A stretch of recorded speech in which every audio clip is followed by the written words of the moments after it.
Soy Abigail Carclasan y hoy estoy con Walter Rempenik y él va a decirnos un poco sobre sus experiencias en los campos menonitas. Y muchísimas gracias por participar y estar con nosotros hoy.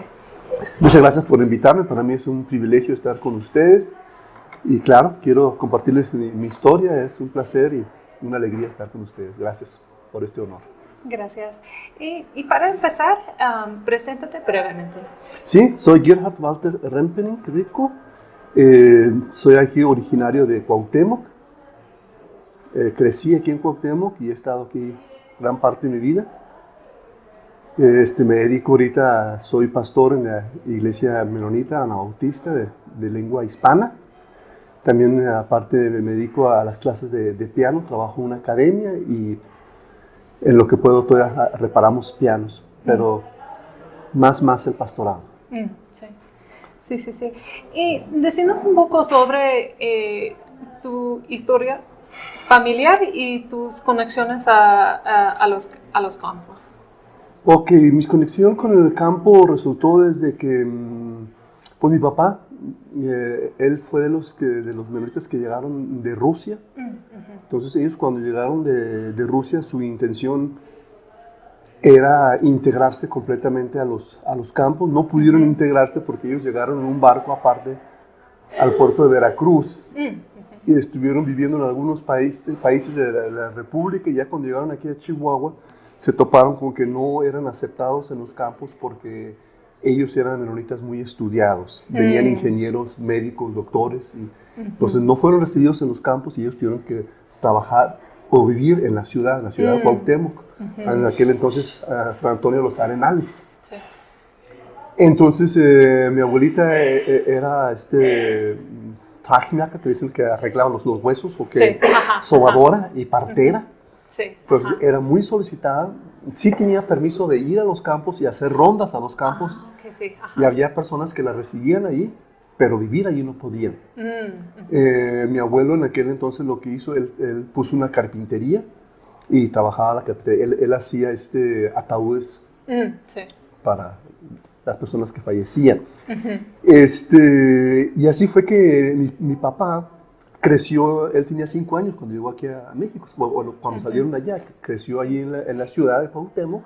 ¿Y en qué año era? Más o menos era como en el año 1930. Sí, él era del 25, por ahí, 1930. Y entonces su contacto era más con personas de la comunidad mestiza, la comunidad del centro, y se casó con una mestiza. Mi mamá es mestiza, por eso yo soy Rempenik Rico, ¿verdad? Entonces, pero sí, el idioma sí nos lo dejaron. Mi contacto inicial fue cuando asistí a la escuela de la Quinta Lupita. Ahí hice la primaria y parte de la secundaria, entonces ahí estuvo mi primer contacto. Y además, otro contacto que tuve con la comunidad, pues que yo digo que siempre me ayudó mucho, fue que los idiomas, ¿sí, verdad? En la casa hablamos siempre alemán alto. En la escuela pude aprender el menonita, el alemán bajo, ¿verdad? Sí. Y eso han sido siempre puertas que se me han abierto para tener el contacto con la comunidad, ¿verdad? Sí. Después, en mi vida espiritual, me hice miembro cuando estaba ahí en la iglesia, ahí del kilómetro 11. No, perdón, ahí era toda Quinta Lupita, después se cambió al kilómetro 11. Pero en aquel entonces era la Quinta Lupita. Y fue otro contacto que tuve allí en la iglesia, con la juventud, con los muchachos, haciéndome amigos y así. Entonces, ese fue básicamente el contacto inicial que tuve en aquellos años. Sí. Tuve más contactos, pero si quieren los dejamos para después, para las siguientes preguntas. Sí. En esa época, cuando eras niño, ¿qué tipos de interacciones entre culturas eran típicas?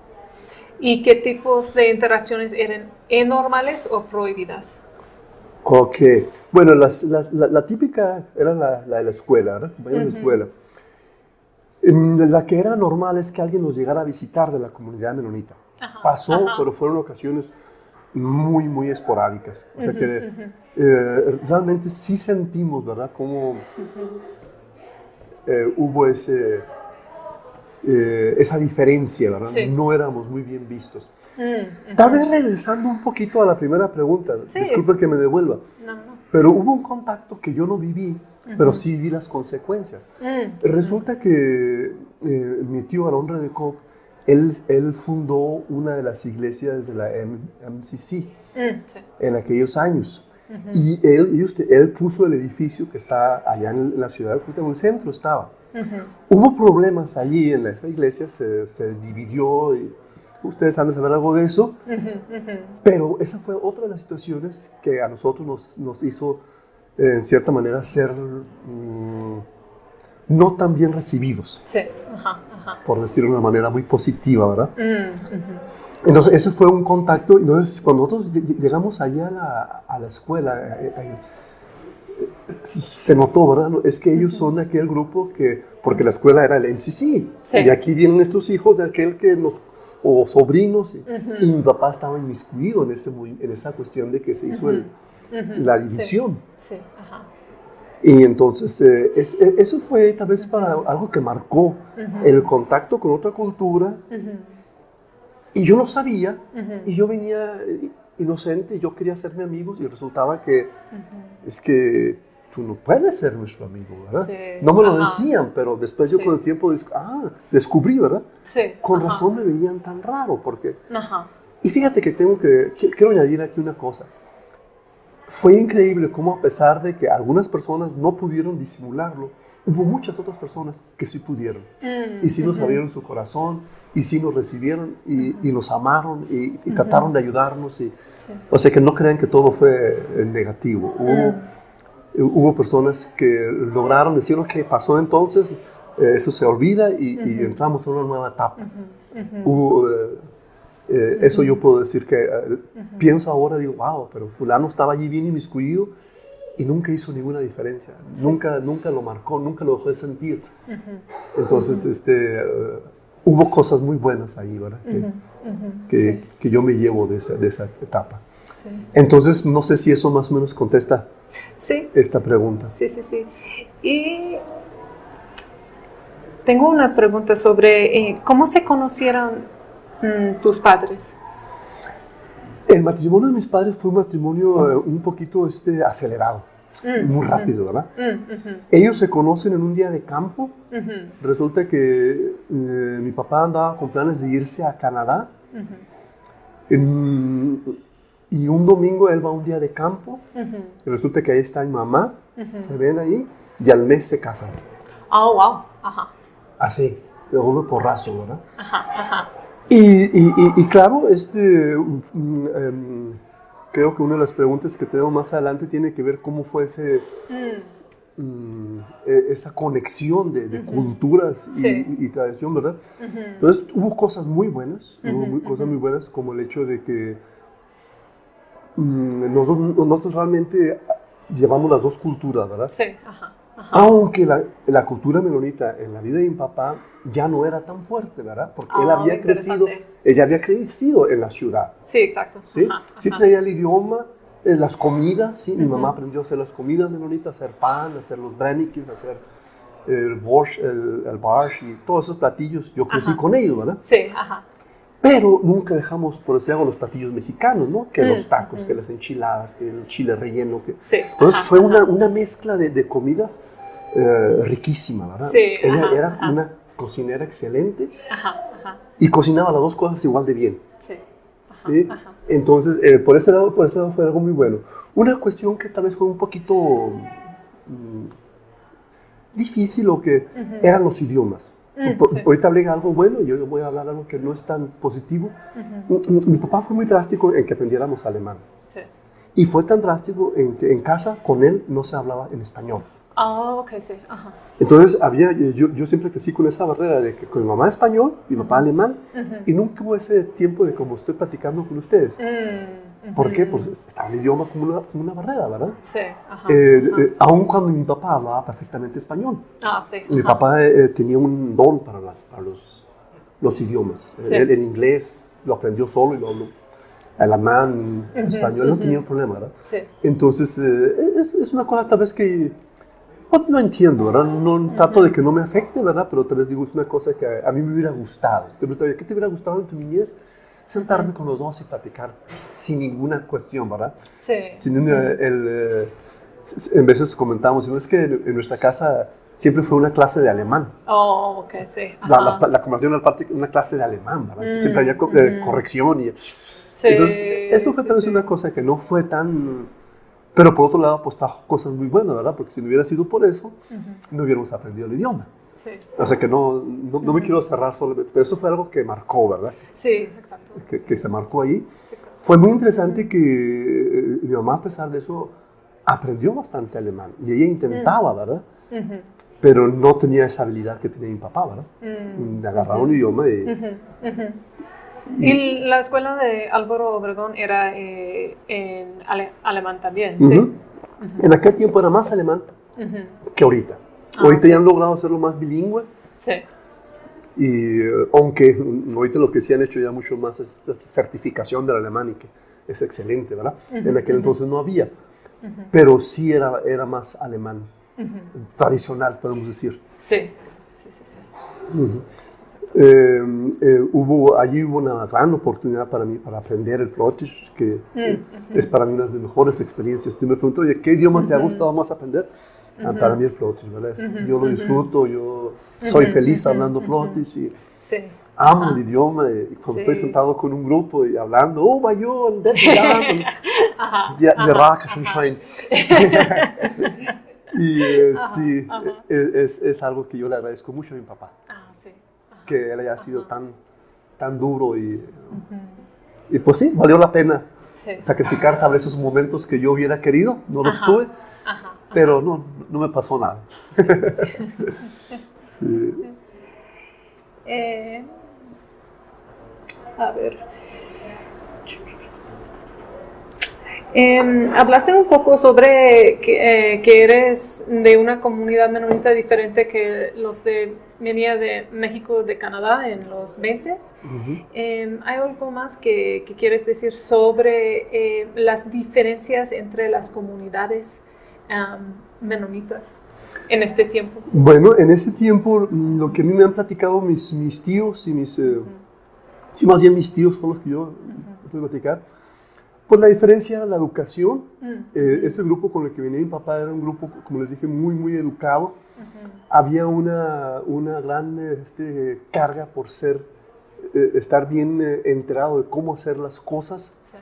No se tenía ese pensamiento de que no debo de saber tanto, ¿verdad?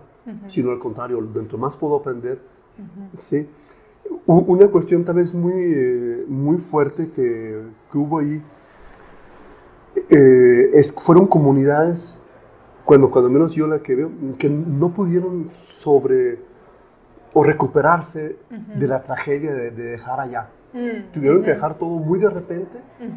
Por decir algo, mi abuelo, según lo que yo he sabido, como que él no pudo superar el haber perdido todo allá y venir aquí. Él no pudo aprender español ya en los años que estuvo acá.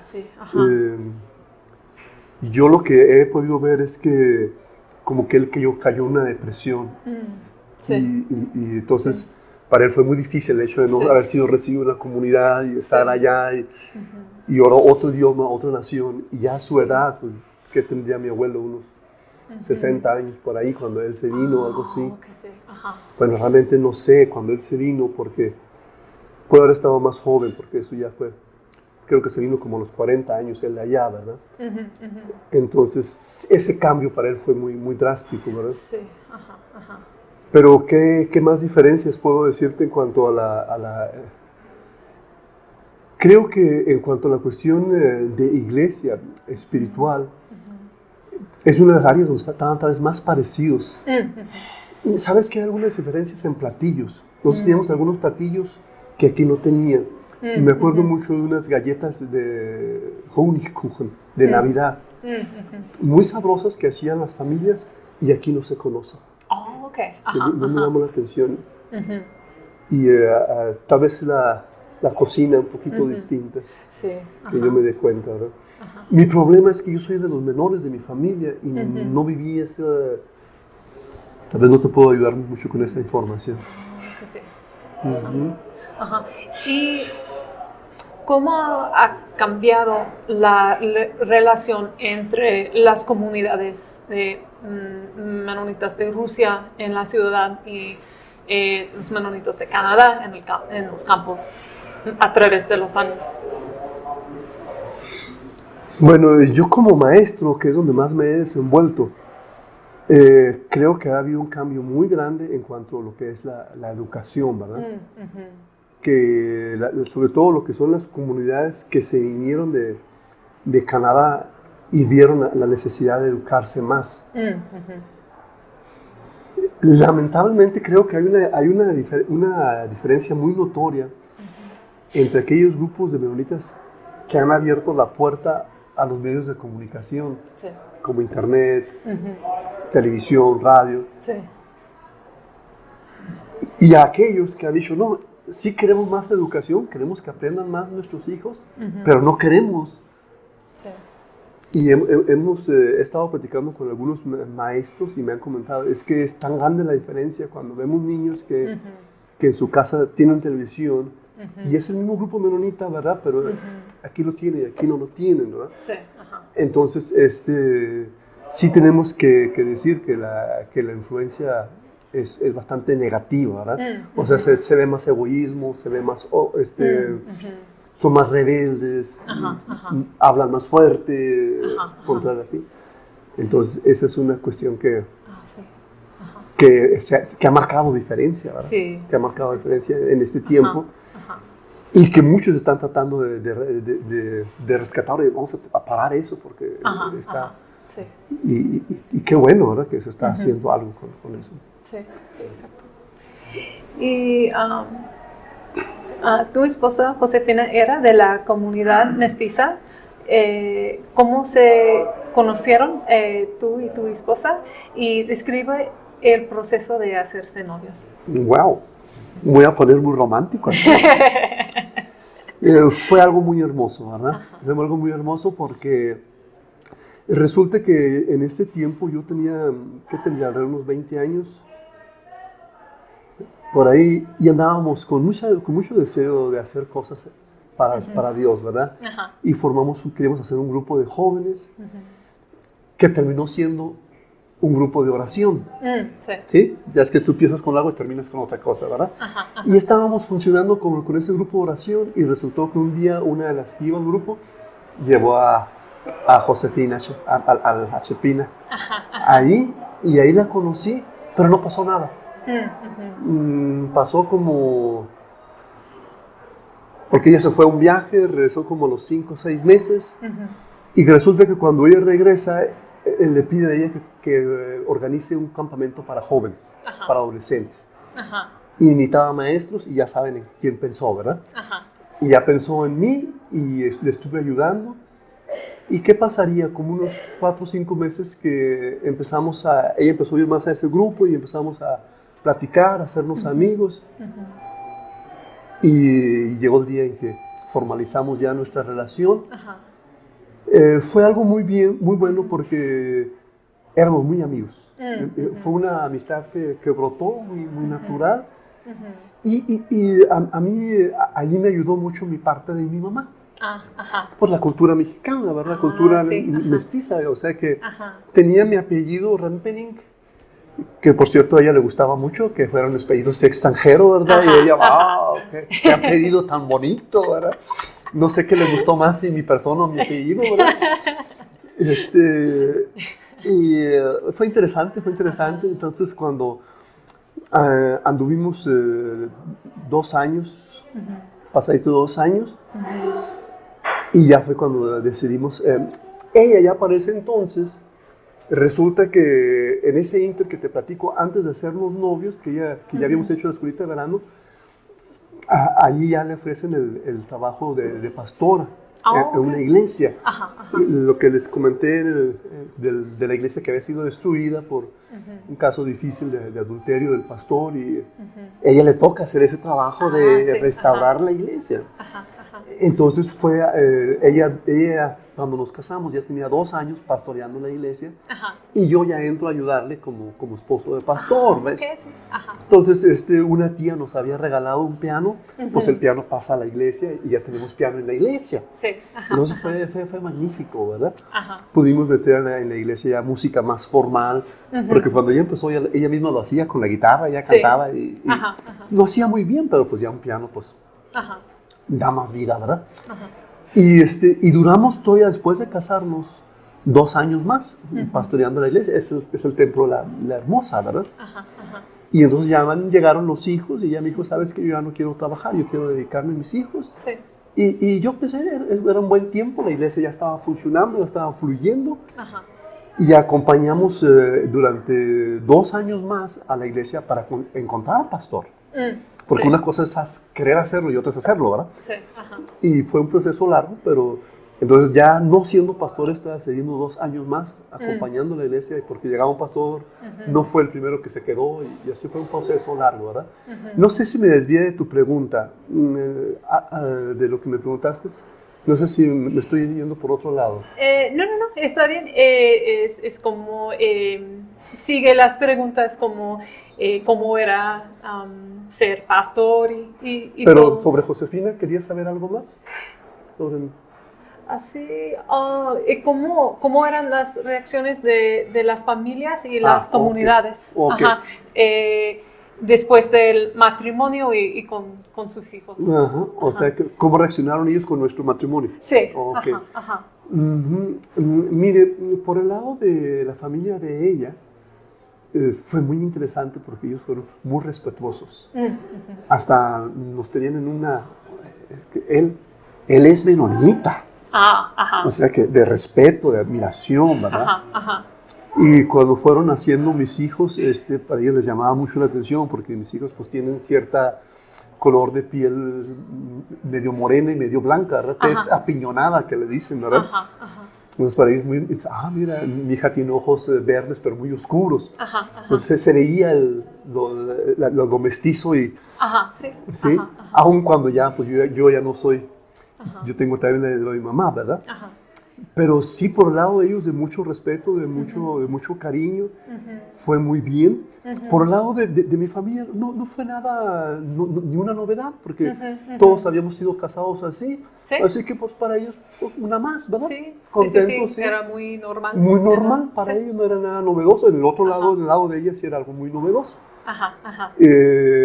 Lo que sí le fue muy interesante en Chepina, que ella quería mucho la cultura menonita, ¿verdad? Ella me insistió mucho que ellos estuvieran en la escuela aquí en el kilómetro 11, que cursaran ahí la escuela, que crecieran ahí. Le interesaba mucho lo de los idiomas. Lamentablemente ella también para los idiomas no era su... No, intentó unas veces, pero no logró mucho, ¿verdad? Pero sí hubo mucho empuje de su parte, ¿verdad? También hizo bastante esfuerzo en cuanto a las comidas, de aprender a hacer pan y esas cuestiones. Sí. No lo hizo también con mi mamá, ¿verdad? Pero pues, lo bueno es que ya no están las dos, así es que lo puedo decir. si hay una de las dos, ya no lo puedes, pero ahora yo sí lo puedo decir, ¿verdad? Pero eso ayudó mucho. Ahora, en cuanto tengo que comentarles que algo fue muy interesante. Hubo un momento en que ellos, aquí en el kilómetro 11, necesitaban una maestra de música. Y yo no iba a poder con todo el trabajo, yo solo, y yo le invité a ella, y vinimos juntos a dar clases al kilómetro 11. Lo hicimos durante 9 años, antes de que ella ya no estuviera. Y fue increíble lo bien que la recibieron, ¿verdad? La comunidad, a pesar de que sabían que ella... los papás sí trataban. Claro, hubo casos en los alumnos que no se entendían muy bien con los maestros, que siempre pasa, ¿verdad? Pero pasa lo que muchas veces, ¿no? Que muchas veces uno se da cuenta de lo que uno tiene cuando uno lo pierde, ¿verdad? Y sí fue muy fuerte el impacto, ¿verdad? Cuando se dieron cuenta de lo que le había pasado y cómo había pasado. Sí. Empezaron a apreciar realmente quién era ella. Se dieron cuenta, wow, esto era ella, y no nos dimos cuenta, ¿ves? Entonces, ahora yo disfruto, lástima que ella ya no, ¿verdad? Pero yo disfruto de un respeto, no, es que ella hizo esto, ella ya, ¿verdad? Sí. Entonces yo creo que la comunidad menonita fue muy impactada por ella, de muchas maneras muy positivas. Sí. Y tal vez ahorita que tú preguntabas, ¿qué han sido las diferencias? Yo creo que una cosa muy buena que han sido las diferencias es que el pueblo menonita ha aceptado a otros cristianos que le hace que no sean menonitas. Y se han abierto. Bueno, él es cristiano. Sí. Y cree igual que yo y ha sido salvado por Cristo y puedo aprender de él. Sí. Y eso hace 30, 40 años no se daba. Sí. No pasaba. Sí. Y ahora sí pasa. Sí. Pues si tú me preguntas ahorita qué hay en cambio, es algo muy positivo, ¿verdad? Vamos a decir, en nuestra iglesia, muchos de la comunidad menonita, ellos van y predican a nuestra iglesia. ¿Sí? Y si yo los invito, para eso es un honor. Sí. Y van y lo hacen en español. No creas que con traducción. Sí. Ellos lo hacen en español y yo sé que muchos batallan y tal vez su español no es perfecto, pero yo digo que lo hagan en español. Sí. Para que tengan el contacto con la comunidad, ¿verdad? Exacto. Y que mi comunidad aprenda de ellos y ellos aprendan de la comunidad la comunidad mestiza, ¿verdad? Sí. Entonces eso ha sido un cambio muy positivo, que a mí me ha gustado mucho. Actualmente, como dijiste, eres pastor de Templo Ebenezer en Cuauhtémoc. Decínos un poco de la historia de esta iglesia y cómo involucraste y cómo es en el día de hoy. Ok. Cuando terminamos, ya puedo continuar con la historia. Cuando terminamos en el Templo La Hermosa, que les pedí que estuvimos 2 años acompañando a la iglesia, vino una hermana, Alvira Friesen. Ella llegó antes de que nos saliéramos de La Hermosa con un plan de empezar una iglesia. La mandó la AMC de Canadá. Y cuando ella llega, empezó con clases y la empezamos a conocer y todo. Y de repente nos dice un día, cuando ella vio que ya estábamos terminando nuestro proceso, ya se estaba acomodando el pastor, ya todo bien. Dice, oye, ¿usted no le gustaría empezar ahora un proyecto nuevo? Estoy viendo que... Y sí, nosotros estábamos orando. Señor, ayúdenos a salir de La Hermosa y creemos que ya hemos terminado. Hasta llegó un momento en que pensamos que ya no era bueno que estuviéramos ahí, para que el nuevo pastor tuviera todo el campo libre, ¿verdad? Que no estuviera el pastor anterior haciendo sombra, Y sí, aceptamos. Entonces, Alvira ya tenía algunas familias que estaban teniendo estudios bíblicos en las casas de la iglesia de Anáhuac, pero querían tener su iglesia aquí en Cuauhtémoc. Entonces empezamos rentando un salón allí en la colonia CTM. Cuando ya habíamos rentado ya el salón, estuvimos allí ¿qué sería? Un año más. Nos ofrecen el comité menonita el terreno donde estamos ahorita, donde está la librería. Que si nosotros no nos lo pueden donar, no lo pueden dar, pero pueden construir aquí. Y lo pueden tener para siempre, ¿verdad? Entonces, cuando nosotros fuimos, usamos la construcción que estaba allí. En ese momento estaba la casa de los Philip Dick, de toda la vida. Ellos tenían ya casa. Había otro edificio que había sido una librería anteriormente. Entonces usamos esos edificios. Con el tiempo construimos la iglesia, lo que es el edificio anterior. Y hace poquito logramos hacer lo nuevo que ustedes vieron el domingo, ¿verdad? Entonces, así fue como empezamos con esas familias. Fue hace 25 años, fue en el 85, no ya hace más, ¿verdad? Que hicimos nuestro primer culto. No fue en el 85, fue en el 90. En el 90, de donde ya tuvimos recepción de miembros, bautizos y empezamos con la iglesia de una manera formal. ¿Sí? Y hace como 9 y 4, como unos 15 años, donde yo recibí ya oficialmente el puesto de pastor. Durante esos años antes, habíamos estado trabajando los tres como equipo, predicábamos entre los tres, liderábamos entre los tres y todo lo hacíamos entre los tres. Pero ya como te digo, hace como 15 años sí se me solicitó que yo tomara el pastorado. Lo hice durante 9 años. Después de los 9 años, sucedió lo de Josefina y yo me retiré 1 año y 8 meses. y luego después regresé al pastorado, y ahora ya tengo otra vez casi 4 años, 3 años y medio. Sí. Llevando el pastorado. ¿Y cuál era la motivación para regresar de Alemania? De Alemania para acá, ¿cuál fue la motivación? Wow, muy buena pregunta. Esa no estaba en la lista de preguntas. No, y sí, está bien. Claro que sí. Es una pregunta bastante complicada para contestarla así fácil. Fue un tiempo de muchos sentimientos, ¿verdad? Muchas emociones. Sí. Quiero yo pensar que fue el deseo de continuar con la iglesia. En un momento dado yo sí sentía que la había abandonado, que me había ido muy, muy repentinamente. Y no quería, como en cierta manera quería el daño que se había hecho, tal vez tratar de arreglarlo, sí, a mejorarlo. Esa fue una motivación. Otra motivación que también tuve, pues, era regresar a México, ¿verdad? Sí. No aguantaba ya en Alemania. Había sido difícil el tiempo allá. También otra motivación muy fuerte es que había encontrado en mi mirilla a Susi, a mi esposa. Vi la posibilidad de que podía haber algo ahí. Entonces, ok, creo que puedo hacer muchas cosas a la vez, ¿verdad? Sí. Había 3 cosas ahí que podía yo lograr. Sí. Y pero sí, una de las principales fue esa, ¿no? De que yo sí sentí mucho en Alemania la falta de poder estar con gente, ayudarla espiritualmente. No podía predicar como predico aquí, no podía enseñar. Había limitantes. Tal vez con el tiempo sí lo había logrado, ¿verdad? Pero no me pude esperar hasta hacerlo, ¿verdad? En aquel entonces.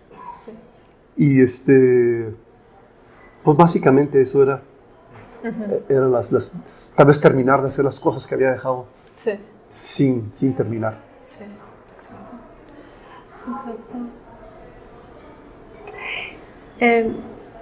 ¿Cuáles conexiones tiene Templo Ebenezer con otras iglesias o organizaciones en Cuauhtémoc y también en Los Campos? Bueno, tenemos mucho contacto con lo que son las iglesias aquí del kilómetro 11, con la de Burwalde y con Steinreich, tanto el Instituto Bíblico como la iglesia, ¿verdad? Y también tenemos un contacto bastante fuerte con Damaris, no sé si la conoces, Damaris, y la familia Floyd. Ellos son misioneros en la comunidad tarahumara. Oh, sí. Hacen trabajo de alfabetización, también de salud. Y entonces algunos de nuestros miembros en la iglesia están con ellos trabajando, ayudándoles a visitar para allá, ¿verdad? ¿Y aquí y también en la sierra? ¿O? Las dos cosas, aquí y en la sierra, ambas dos. Hacen las dos cosas ellos. También en la comunidad menonita es muy fuerte el contacto que tengo a través, tal vez no tanto de la iglesia, pero sí a través de la academia de música, dándoles clases de música. También con mi trabajo de reparaciones de piano, ahí tengo bastante contacto. Entonces, es interesante, ¿verdad? Que siempre sale a relucir lo que es la iglesia, que hacemos en la iglesia. Tuvimos la ventaja de ahora que construimos, recibimos muy buenos donativos, muy buena ayuda. En el culto de inauguración fueron y vieron y estuvieron presentes. Entonces nos han acompañado en nuestros logros, tuvimos un contacto muy hermoso, muy tremendo que yo me llevo en mi corazón. No, cuando pienso en eso, su compañía cuando fue nuestra tragedia, la comunidad menonita estuvo con nosotros, nos acompañó, fueron los primeros que fueron a nuestra casa, cómo les ayudamos, qué hacemos, la comunidad menonita se quebró con nosotros. 6 familias fueron allá a ayudarnos a buscarlos. Entonces, el contacto que tengo con ellos es muy estrecho, de mucho amor, de mucho compañerismo, de mucha cómo nos consolaron, cómo, ¿no? Sí. Todavía estando en Alemania, oye, ¿cómo te va, Walter? Y fueron a Alemania a visitarnos algunos amigos de aquí. Nomás para platicarles eso, ¿verdad? No digo, sí. No sé si va en la pregunta, pero sí tengo que comentarlo, ¿verdad? Porque ha sido mi contacto con la comunidad menonita, ¿verdad? Y es muy interesante porque conoces, he conocido en diferentes situaciones, ¿verdad? Sí. Porque como niño, como estudiante, ¿verdad? Tuve también la oportunidad, eso ya hace como unos 30 años, 25 años, de trabajar en algunas empresas menonitas. Ser empleado de menonitas, ¿verdad? Entonces, es muy interesante cómo es el patrón menonita, ¿verdad? Cómo trata al empleado. Y sí, fueron experiencias muy buenas. Sí. Tal vez, para hacerlo así bien concreto y bien específico, sobre todo el hecho del respeto, ¿verdad? De que tú eres de la comunidad mexicana y respeto tu forma de pensar, pero puedes trabajar conmigo. Eso fue algo que me gustó mucho de ese tiempo, ¿verdad? Cuando trabajé. Y es algo completamente distinto a lo que vivo ahora como pastor y como... Lo que me ha gustado mucho es lo bien que soy aceptado como pastor. O sea, que me tienen en alta estima, me invitan a que vaya a predicar o que dé clases. Eso ha sido una experiencia muy bonita. Que a pesar de que yo soy tal vez pues no soy ni una cultura ni la otra, ¿verdad? Y tengo la apertura de estar en las dos. Sí. Eso es algo Exacto. muy bonito. Exacto. Dijiste un poco sobre, también tienes conexiones con las comunidades mormones en el estado. Dinos un poco sobre esto con los mormones. Los mormones, mi conexión con ellos es una conexión de mucho respeto, ya que soy contratado. El mormón trabaja de una manera organizacional muy estricta. Tú, no es un contacto personal. Tú hablas con un jefe, el jefe te manda un papel, tú lo llenas y él lo manda a México y ven si aceptan tu trabajo o no lo aceptan. Ok. Interesante. O sea que es un trabajo muy burocrático. Sí, wow, ¿Sí? Entonces, ese es el trabajo ahí. Entonces, ahí no hay mucha oportunidad de interactuar, de hacerte amigos, de hacerte... Tal vez en la otra comunidad, en la comunidad de... Esa es la de Casas Grandes, la que te estoy platicando, la comunidad de Levarón, ahí sí trabajo directamente con las personas. Ahí es un poquito difícil porque, como te comentaba, practican la poligamia, ¿verdad? Sí. Cuando tú llegas a una casa, tienen muchos hijos, 7, 8 hijos, la casa es un ruidajo enorme. Sí. La esposa, claro, está sola, porque el esposo no le tocó ese día estar con esa esposa, le tocó no sé con quién. Sí. Entonces, es una relación bastante de trabajo. Y llego a una casa y lo que ya quiero es irme, ¿verdad? Porque afinar un piano con 9 niños encima de ti no es una experiencia que se la recomiendo a Coto. Sí. Pero con las cosas buenas, eso sería lo que es el trabajo, ¿verdad? Las cosas buenas que hay ahí es que es una comunidad, en primer lugar, muy interesante su forma de pensar, de hacer las cosas. Me gusta a mí las culturas. Sí.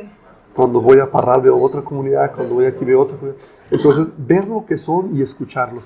Sí. No hay oportunidad de presentar la palabra, no hay oportunidad de predicar, no hay. Y además había un choque muy fuerte de fe, ¿verdad? Sí. Y cuando voy, tengo que apurarme en mi trabajo, ¿verdad? Son 4 o 5 pianos al día y ahí es trabajar. Sí, exacto. Ahí es correr muy fuerte. Entonces, sí fue un impacto ahí, para ellos muy fuerte, cuando pasó lo de Josefina. porque no sabían que yo era pastor, no sabían que... Les digo, pues, bueno, es que yo voy como afinador de pianos, ¿verdad? Sí. Y ahorita sí, sí, oye, que tú eres pastor, sí. Eso ha abierto un poquito la puerta de interesante. poder compartirles algo y decirles un poquito qué soy. Ajá. Pero más o menos así es el trabajo y la experiencia que tengo ahí, ¿verdad? Lo que sí pasa es que son muy buenos amigos, te reciben, son muy amigables, muy... Por ese lado sí es una amistad muy grata. Sí. Muy grato estar con ellos. Sí. Y el nombre de este proyecto es Rebeldes, Exiliados y Mediadores. ¿Cuál de esas palabras usarás para describir tus interacciones transculturales y por qué? Me gustó, me quedo con la de mediadores. Era una mediadora, ¿no? Sí. Sí, me quedo con la mediadora porque yo creo que eso somos los que trabajamos en una cultura y somos de otra cultura y que somos interculturales, ¿verdad? Sí, exacto. Nosotros los que somos interculturales somos las personas que podemos ayudarles a una cultura a entender mejor la otra cultura. Sí, exacto. ¿Sí? Sí. Y no ponerse tan exigente. Bueno, ¿y por qué no son así? Bueno, es que no son. No quieres que sean menonitas que actúen como mestizos. Porque yo creo que una cuestión que es muy fuerte, nosotros que estamos en medio de las dos culturas, tenemos que tener mucha madurez. Se requiere madurez para estar en dos culturas. Amar a las dos culturas, respetarlas y seguir adelante. Tal vez la palabra que tú usaste allí es rebeldes. Yo creo que también somos un freno a la rebeldía. Porque nosotros somos los que podemos decirle a los jóvenes que quieren cambiar, oye, en tu cultura no todo está tan malo. Sí. No creas que porque esto y esto no te gusta, está malo. No te gusta porque eres tú rebelde, ¿verdad? Sí. Y no creas que esta otra cultura que tanto te gusta, todo es tan bueno. Sí. ¿Sí? Entonces, enseñarle a la gente que se quiere rebelar, ama tu cultura. ¿Sí? Tu cultura tiene cosas buenas. Sí. Entonces, creo que tal vez en esto puede ayudar este proyecto, ¿verdad? Sí. Ser un mediador y ayudar a parar esa rebeldía que a veces hay pues por terquedad o necedad, yo no sé por qué, ¿verdad? Y eso es lo que me gusta, ¿verdad? Sí. ¿Y has visto cambios en las interacciones entre mestizos y menonitas durante tu vida? ¿Y cómo son los cambios? Los cambios que he visto. Pues ha sido muy... Bueno, es que a veces no sé si he cambiado yo o si han cambiado los grupos, ¿verdad? Sí, Pero sí, pues como les comenté, he visto el cambio de la educación, he visto el cambio que la comunidad menonita habla mucho más español que antes. Sí. Veo con tristeza que habla más inglés que español. Eso me entristece un poco porque creo que estamos en México. Sí. No tengo nada en contra del inglés, pero como que se han brincado del alemán hasta el inglés y no han agarrado el español. Sí. Y yo digo que eso es una tristeza, ¿verdad? Que el español no se ha vuelto su idioma principal estando en México. Sí, exacto. Entonces, en veces están brincando los tres idiomas. Antes tal vez cuando yo estaba muy chico, la comunidad estaba atorada en el alemán, estaba allí atascada, ¿verdad? Y ahora se han abierto, pero se han brincado hasta el inglés. Sí, Y el español se lo han salteado. Sí hablan ahora mucho más español que antes. Eso sí, mis respetos. Sí, el español que tiene ahorita el promedio de la gente de menonita a lo que tenía cuando yo tenía 8 o 10 años, es mucho mejor. Eso es una gran diferencia. Sí. Pero yo digo que el español debería ser su idioma. Porque estamos en México. Sí, exacto. Y para ti, ¿cómo serán las interacciones entre culturas en el futuro y qué deseos tienes para el futuro? Bueno, ¿cómo serán? Creo que ya tienen una línea que están siguiendo, ¿no? Una directriz que están llevando a cabo, y es sobre todo seguir el modernismo, ¿verdad? Sí. Están siguiendo el modernismo. Sí. Yo creo que la cultura menonita pues, está siendo absorbida por el modernismo, por los medios de comunicación, por el internet, por el Facebook, por todas esas cosas están siendo absorbidos. Sí. Entonces, lo veo muy difícil que lo puedan detener. Sí. Tal vez las comunidades más tradicionales están logrando un poquito, pero no van a durar mucho tiempo, ¿verdad? Sí. Ahora tú me preguntas, ¿cómo me gustaría? Sí. Y esta pregunta yo pensé mucho, cuando la estuve leyendo esa pregunta yo quiero contestarla muy bien. Yo digo que toda comunidad, toda cultura, tiene cuestiones negativas, cuestiones que las destruyen, cuestiones que no son sanas para la gente de esa comunidad. Sí. Sí, vayamos por decir algo, en los tarahumaras, lo que ellos manejan en sus ritos religiosos, pues está el emborracharse, ¿verdad? Y eso los destruye y les hace mucho daño, ¿verdad? Entonces, a mí lo que me preocupa mucho es que hay leyes en México que dicen que hay que defender las tradiciones, que las tradiciones no se deben de tocar, independientemente si es una tradición edificante o destructiva. Si es tradición, hay que respetarla. Entonces, si tú me preguntas a mí, ¿qué me gustaría ver? A mí sí me gustaría mucho seguir respetando cada grupo étnico, que tiene cosas muy bonitas, ¿no? Como su comida, como su idioma y todo. Pero a mí sí me gustaría que el gobierno, nosotros, las iglesias, los grupos espirituales, sí lleguemos a tocar esas cuestiones que son destructivas. Esas cuestiones que están destruyendo. Y lo tenemos también en la comunidad menonita. Lo tenemos en la comunidad mestiza. Hay en todas las comunidades. Entonces, a mí una cosa que me gustaría mucho ver, si pudiéramos no nomás decir eso está mal como comunidad, sino llegar a las cuestiones, ¿sabes qué? Eso te está destruyendo. Eso te está destruyendo a tus hijos. Y los va a destruir generaciones.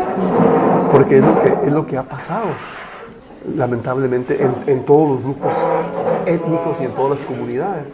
Entonces, a mí lo que me gustaría que cambiara era eso, poder llegar a esas cuestiones sin afectar las cuestiones positivas, las cuestiones bonitas, las cuestiones que son positivas en cada comunidad.